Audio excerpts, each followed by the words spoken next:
Assalamualaikum warahmatullahi wabarakatuh. Alhamdulillah. Selamat pagi para sedulur-sedulur yang saya cintai. Para sedulur, jumpa lagi di kanal YouTube-nya Pak Digun.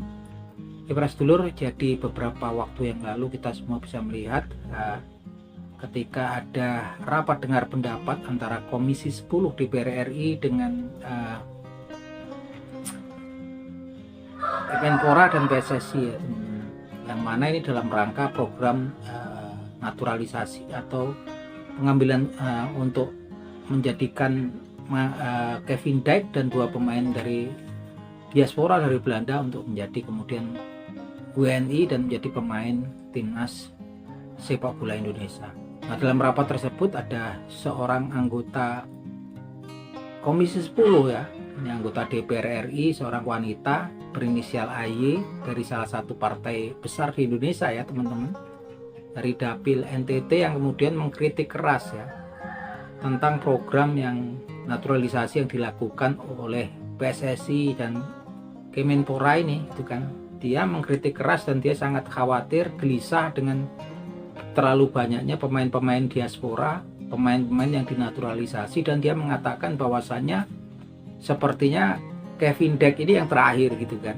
Dia berharap Kevin Dijk ini yang terakhir, dan ini keras sekali gitu kan. Dan ini memang kemudian menjadi banyak polemik di antara para netizen, yang sebagian besar netizen Indonesia ini, fans timnas Indonesia, sangat mendukung program naturalisasi yang dilakukan oleh PSSI dan Kemenpora. Yang jelas dari wakil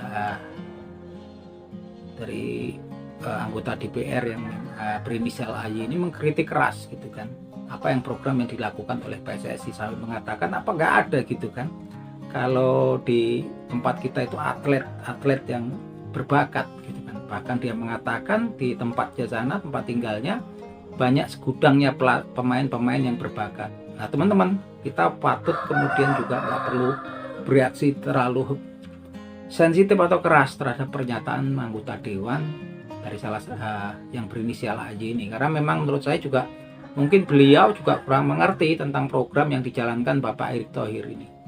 Yang jelas ini sebetulnya nggak murni naturalisasi ya menurut saya. Ini salah pandangannya, karena yang datang ini pemain-pemain diaspora yang mereka juga punya darah keturunan Indonesia gitu kan.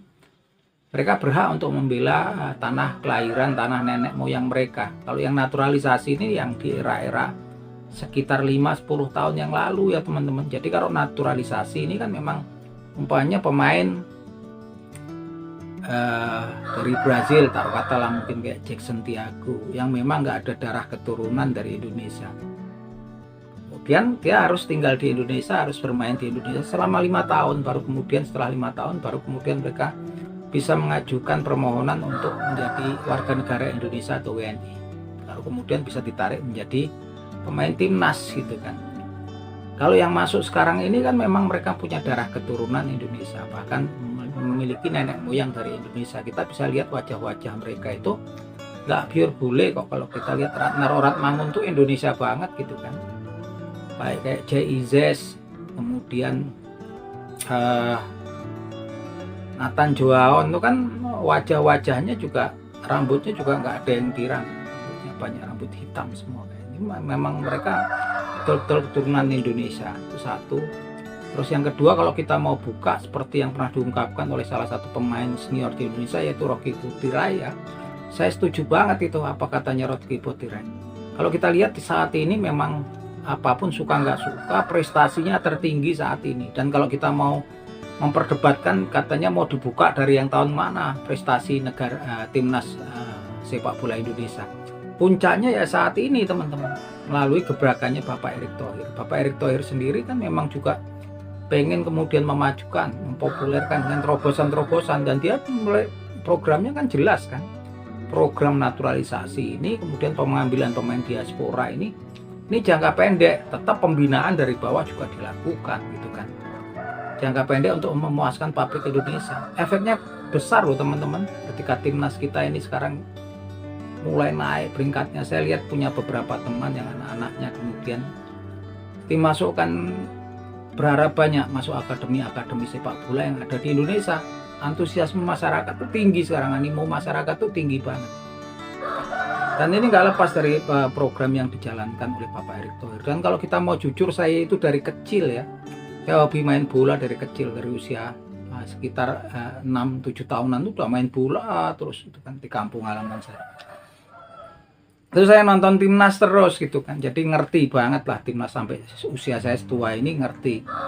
Dari betul kata Bung Rocky Putira ya, dari kapan kita mau buka prestasi di negeri kita. Bahkan untuk kelas AFC aja, dari 14 kali gelaran AFC, timnas sepak bola Indonesia ini belum pernah mendapatkan gelar. Di mana di situ Thailand sudah 7 kali, kemudian ada Singapura, negara yang kecil ya, Malaysia, ini Vietnam, mereka negara yang lebih kecil dari negara kita. Mereka sudah merasakan sebagai juara AFC, walaupun AFC ini bukan nggak masuk agenda resminya FIFA ya teman-teman, tapi itu menggambarkan sebuah prestasi yang memang capaian prestasi.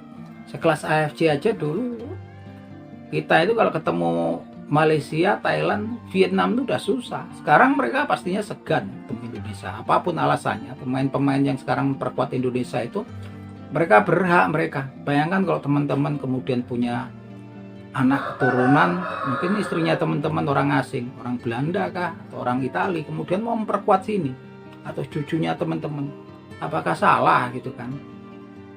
Dan saya pikir ini terobosan yang sangat bagus dari Bapak Erick Thohir, dan kalau kemudian saya kurang setuju dengan anggota dewan yang berinisial AY tersebut ya, yang memang dari salah satu partai besar di Indonesia. Saya nggak ngerti kalau kemudian sampai kemudian dia sepertinya ngancam program naturalisasinya si Kevin Daid Bakar Besi ini, dia berharap ini yang terakhir gitu kan. Kalau saya pikir ya nggak perlu kemudian terlalu dirisaukan, karena memang dalam rapat dengar pendapat pasti juga nggak cuma satu anggotanya. Kalau ada yang nggak setuju paling satu seperti itu. Yang lain pastinya juga mengerti kalau kita yang buka prestasi timnas kita dari tahun kapan, sekarang inilah puncaknya. Sampai Indonesia under 17, under 15, under 17, kemudian under 20, Indonesia, timnas Indonesia sepak bola under 23 senior ini masuk semua di Piala Asia gitu kan. Ini suatu capaian yang luar biasa. Tapi ya mungkin kita patut memahami bahwasanya mungkin anggota dewan tersebut yang berinisial AY tersebut tidak memahami apa yang terjadi di dunia persepak bolaan ini ya teman-teman. Kita butuh, nggak bisa ini, karena memang udah dari puluhan tahun yang lalu kalau memang betul-betul mau berprestasi ya sudah dari dulu-dulu, dan saat ini memang kemudian Bapak Erick Thohir yang pengalaman sama wawasannya luas, dia ngerti gitu kan. Salah satunya mau nggak mau gebrakannya itu, dan kita masih tetap berharap sebagai fans timnas sepak bola Indonesia, kita juga warga negara Indonesia, dari masyarakat Indonesia masih tetap berharap banyak kok yang mendukung tetap program naturalisasi atau mendatangkan pemain-pemain diaspora ya. Kita masih berharap Bapak Erick Thohir dan jajaran PSSI mendatangkan nanti pemain-pemain tengah yang memang kemudian ini kan kita numpuknya pemain bertahan gitu kan, pemain tengah, winger ataupun penyerang yang memang bertipikal menyerang seperti saat ini ya Jairo Ridwall gitu kan. Kemudian ya ada Mauro Yilstra yang masih memang pemain-pemain muda. Saya pikir kalau ketika nanti negeri kita populer, naik peringkatnya, pasti akan kemudian akademi-akademi sepak bola kemudian berjalan dengan bagus di negeri kita ini. Banyak pemain kita untuk kemudian bisa kemudian main di luar ya. Ini salah satu potensi kan seperti itu, dan itu nggak menutup kemungkinannya, saya yakin. Oleh karena itu kemarin banyak kemudian netizen itu meminta saya bahas ini tentang kejadian peristiwa dengar pendapat antara Komisi 10 DPR RI dengan PSSI dan Kemenpora. Tapi saya pikir memang ya mungkin yang melakukan protes kritik keras terhadap PSSI dan Kemenpora tersebut tidak mengetahui ya, kita wajib memahami akar masalah yang terjadi di persepak bola ini. Kita udah cukup sepertinya, fan ini ya sedih kayak saya itu, udah cukup menanti lama puluhan tahun, saat ini kita kemudian saatnya kita kemudian melakukan gebrakan, dan kita sangat mendukung program-program apa yang dilakukan oleh Kemenpora dan PSSI dan tentunya Bapak Erick Thohir khususnya.